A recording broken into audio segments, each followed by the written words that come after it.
Update. Am I the idiot for threatening my father to kick him out with his family? Original post. I'm 25 male and not from the US and not looking to get into legalities, as I know where I stand on that. Some context. My father married his now wife when I was 15. She was really pushy with me because the relationship with her own daughter was almost non-existent. My father did nothing, and I ended up moving with my paternal grandpa a few months later. Grandpa passed away suddenly when I was 17, and I inherited all his properties. Instead of moving back with them, they moved with me to grandpa's house. I left when I was 18 to go to college, and I go back home a few times a year. I let them stay there rent-free as long as they don't touch my room in grandpa's office. The house has 4 rooms. Now, I got a call from him telling me that I need to clean my room because they plan to turn it into a nursery room. Apparently, my father's wife got in touch with his daughter because she is pregnant and doesn't have a place to stay. I denied his request and reminded him who owns the house they are staying and better not touch the rooms unless they want me to kick them out. I told them there is an empty room, she can stay there, but he claims it's too small for both of them. I said that if they have a problem, they can go back to his own place. There she can take my room, though I don't know if he still has the house. I think I've been more than reasonable, but my uncle, father's brother, who doesn't have the best relationship with my father, called me to say to think about it and not kick them out. So I wonder, am I wrong? Now for the top comments before reading the updates. Not wrong. It's your house. You let them stay there rent-free on the condition that they don't touch those 2 rooms. I think that's more than fair. They are getting a little overly comfortable with what you are so generously allowing them to do. Even if they agree to back off of this, I think it's way past time they start paying you for living in your house. Make it abundantly clear you are doing them a favor by allowing to live there. Another option is to have OP move out. They pay rent and sign a lease agreeing everything will be returned as was, like a regular lease. But the current agreement is what it is. Not wrong, OP. Not the idiot. Talk about kicking a gift horse in the mouth. They stay for free, so they are banking all that money. They have one rule, to not touch these 2 rooms. They invited someone to live with them. I'm going to guess without permission, and only call to ask you to move your things from your house. Wow. Just wow. The audacity of those people. If I were you, I'd task someone that you hire each week or month to make visit to the property and report back to you. I actually had someone who went to the house every month to check the rooms for me when I was in college. It stopped because of the bug and never asked her again. I'd ask her to start doing it again. Yes, start it up again. When you told him no and reminded him you own the house. How did he act or say? Next time remind him he does not pay rent. And you could rent it out for actual money if you wanted to. But you do not because you prefer your room to be left alone. So, if you have your room disturbed, you would probably just rent it out. My father didn't like it but told me to think about it, and that's it. Grandpa's house is the only property I don't want to rent. Not only because of my room, but for Grandpa's office. It's a thing of beauty, and it has a mammoth of a desk, and it would be a nightmare moving it lol. Now for the first update. The day I wrote the original post, I called Mrs. LeWire to accompany me to the house to deal with this in a civil manner. Well, Saturday we went early in the morning with the paperwork. Once we arrived and I tried to open the door, I got the pleasant surprise that my father had changed the locks. Big mistake. We talked through the door, and he told me that until I changed my mind, he wasn't going to let me in. I told him that I wasn't planning to kick them out, and I was there to solve this the right way. But if he wasn't going to let me in, I was going to do it my way. He still didn't let me in. On my way to the police station, my uncle called me and said that my father called him in order to make me change my mind, but he wasn't going to do it and will support whatever I decided. In the police station, Mrs. Lawyer explained the situation to them, and they came with us so I could evict them without issues.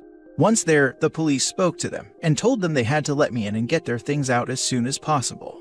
I even hired a moving truck for them. My father tried to fight, saying that he sold his house and doesn't have a place to go, and he also claimed that he was the rightful owner. But the dimwit doesn't have any paperwork to prove it. In a last attempt, he brought up the fact that my stepsister is pregnant, but unfortunately for them, she is in the early stages and doesn't matter either way. After their circus was over, the removal of their things was quick. Most of the things in the house are mine, except for the things they have in their room and my stepsister's stuff. I'm currently in the house and plan to stay here the next few days. I have changed the locks and I'm installing security cameras. I talked to my girlfriend about moving here, and she's more than happy to do so. I'm also going to talk to my boss about the possibility to work from home, but it's not a real problem if I can't. Without having to worry about the house, figuring out the rest is easy. That's pretty much it. I think I covered everything. Thank you for taking your time with this mess I used to call family. I love happy updates. Everyone does. I'm glad you live in a country where it was even possible to remove your father and his family from your house. In Canada, these kinds of situations usually fall in the tenant's favor. If you don't mind me asking, which country are you from? I'm curious to know because the cops were really helpful in your case. Ours would have asked to take the matter to the landlord in tenant board law. I prefer not to say the country, but it is located in America, and we don't have that kind of thing over here. Here, as long as you have the legal papers in your name, things will go your way. If my father had at least one bill in his name, I would probably have to start a legal process, and things could have taken longer, but the result would have been the same. But because everything was in my name and I was paying everything, he had no case and everything was quick. In fact, my father actually committed a crime. Even if he had something to his name or a proper contract in place, he can't make modifications without my approval or deny me access. He did both. The police could have used force without the need of a legal process. That's what I wanted, but I kept it clean on the advice of my lawyer. I'm so glad you dealt with this so calmly and rationally. You should teach a class in adulting. I'll keep following you though, because I seriously doubt this is the end of the drama in your life. Keep doing you. This internet stranger thinks you're doing an awesome job. I don't know, I'm just trying to do what my grandfather taught me, but thanks for the compliments. And I hope this is the last of my problems with him. The house was the last thing that was keeping us close. How did they take it? I assume with a lot of profanities. I looked from afar, but he didn't like it and was scared, worried because the police and my lawyer were there. My lawyer did the talk. She was the one who told me what I wrote in the post. Besides, with Mrs. Lawyer there, the police and the fact he knew he was walking on thin ice, he took no chances. He complied after the police and my lawyer told him he had no case. Now for the second update. My girlfriend found this space and asked me to share our last encounters with my father, so here it goes. I let my father and his wife live free for years in my house that I inherited from my grandfather as I lived somewhere else. He had to follow one rule to live free in the house, to not touch my room and my grandfather's office. I even paid everything except for their food and entertainment. But after living there for 7 years, he thought he was the owner of the house. A few weeks ago, he let his stepdaughter move in without consulting me. There was an empty room for her, but he wanted to give her my room. He had the courtesy to call me and tell me to get my things out of my room so she could move there. I refused and told him she could use the empty room, but I guess it wasn't enough. I went to the house only to find that he changed the locks and was not going to let me in unless I agreed to what he wanted. Long story short, I kicked them out. Lawyer and police were involved.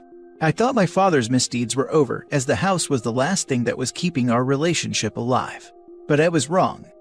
We hadn't heard from him until a few days ago when he showed up at the house. I wasn't there, but girlfriend was. My girlfriend told me that my father was there to tell us that since we are now living in the house, we have to host them for the Christmas holidays. Not only that, he gave her a list of the food they wanted and the gifts they expected to receive. My girlfriend told him to go away before she called the police. I again thought it was over, but I was wrong again. Yesterday we received another visit from him. Apparently, he called my mother to invite her to spend the holidays with us. She blew him off and told him she will take girlfriend and I to Europe for New Year's Eve. And he had the balls to demand she take them too. My mother just hung up. Mind you, this was the first time they had spoken after divorcing 16 years ago. He came to the house to demand I convince my mother to take them too, or that we pay for them to go with us. At this point, his attitude stopped being disappointing and turned comical. My girlfriend and I just laughed at him. We laughed so hard that we didn't notice when he left. I can say that we didn't have the best relationship, but he wasn't entitled. I mean, it was already clear why my paternal grandfather was completely disappointed in him, but it seems that he wants to take it to another new level. I don't know if he will stop, but I hope he does for the rest of the year. Edit. I have a security system. There are cameras everywhere. I know if he is there. I have other properties, my tenants and people close to girlfriend and me. Even my neighbors know what to do if my father approached them in my name. I doubt he will try to break in when we're not here. When I evicted them, my lawyer and the police were more than clear that he could face serious problems if he tries to enter the house or any other of my properties. Unfortunately, in my country, any kind of restraining order is pretty much useless. It is more helpful to call the police right then and there, and he knows I have no problem calling them. Imagine living rent-free and screwing it up because your ego wants you to be the boss of those being charitable to you. What a bonehead. Unfortunately, this isn't the first time he's messed things up, but at least he's spicing them up lol. You will need to make sure you have an excellent security system that covers the entire house inside and out. Make sure it informs you of anyone coming near, even if you are in Europe, just in case he decides the house is really his and tries to either move in or show up and take what he can. You need to shut him down now and hard before it gets worse. We have a great security system in the house and its surroundings. He is also persona non grata in the neighborhood. When I evicted them, the police and my lawyer let him know that he could be in serious troubles if he tries to enter the house without my permission. Personally, I'd still be getting a house sitter if I was going to be away more than a day. Have a friend stay in your house and watch over it while you are gone. Yeah, we already talked with someone of trust to stay in the house while we are away. Now for the last story. Am I wrong for telling my mom I refused to fix a problem she and my stepsister created? When I was 15, my then 19-year-old stepsister had a baby. She was still living at home at the time and didn't know who the dad of her daughter was, so my mom and her decided I would need to babysit every day after school until someone else got home. This went on until I turned 18 and moved out of my mom and stepdad's house and in with my brother who was the same age as my stepsister. My stepsister and I were never sisters. We never called each other family or had a relationship built on anything. So I never regarded her daughter as my niece, and I never planned to be an overly involved figure. After I moved out, I saw her 3 times in the past 6 years. I did not have a strong attachment to her, and I certainly never considered her like my own. But my mom and stepsister have hyped me up to her. They have told her that all these stories that are simply not true. Stories about me cuddling her to sleep, and how I used to call her my little baby, how I adored her more than anyone else in the world. My mom had taken a few photos of me and her that she had staged at the time. They show her those as if they were moments my mom had walked in on. So, she has been waiting for this aunt figure who considers her their own child. And when we saw each other 3 times this year, mostly focused on the fact I was having a baby, she was incredibly jealous and angry. The last time was at my grandparents' house. My partner and I were focused on our baby, and she was very emotional and trying to grab my attention. This is when what my mom and stepsister had been telling her came to light. She accused me of replacing her, of my baby stealing her place and trying to push her out. She said I used to do all that stuff with her, and now I didn't and it wasn't fair. She asked my stepsister to get me to do that stuff for her again. After some questions, it came to light what she was talking about. She wanted me to dedicate myself to her the way she had been told I had. She wanted me to put her before my child. My grandparents told my stepsister to leave, and after some arguing, she did leave with her daughter. Then they asked my mom what the hell she'd been thinking. And what happened from there is my mom called after everyone else had left my grandparents and told me I needed to talk to stepsister's daughter and help them fix the hurt she was going through. I told her it was not my job to fix a problem she and my stepsister created. My mom told me it was about a child, not about them, and I was not being very compassionate. Am I in the wrong? Nope.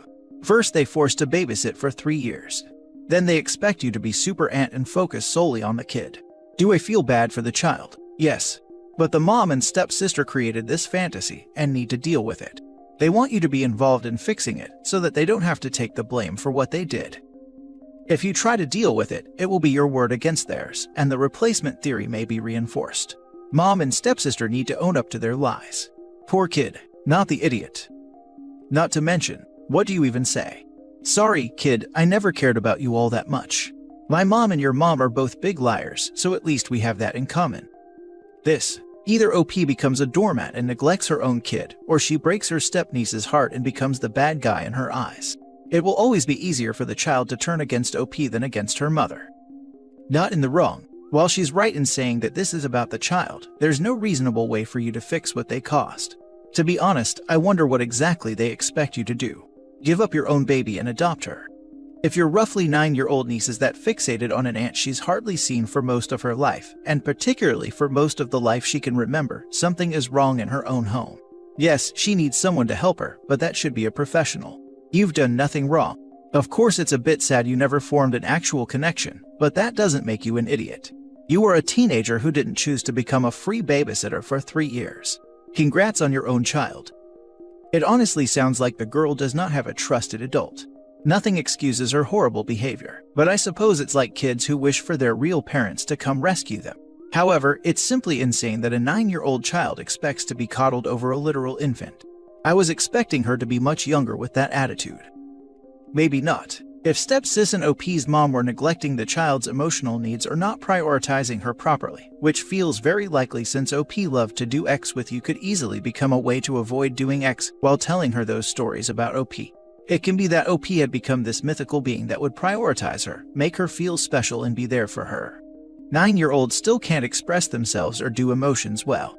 Everything here could be less a desire to be coddled and more a response to the fantasy of being someone's first priority crumbling in front of her eyes, and her trying to stop that happening.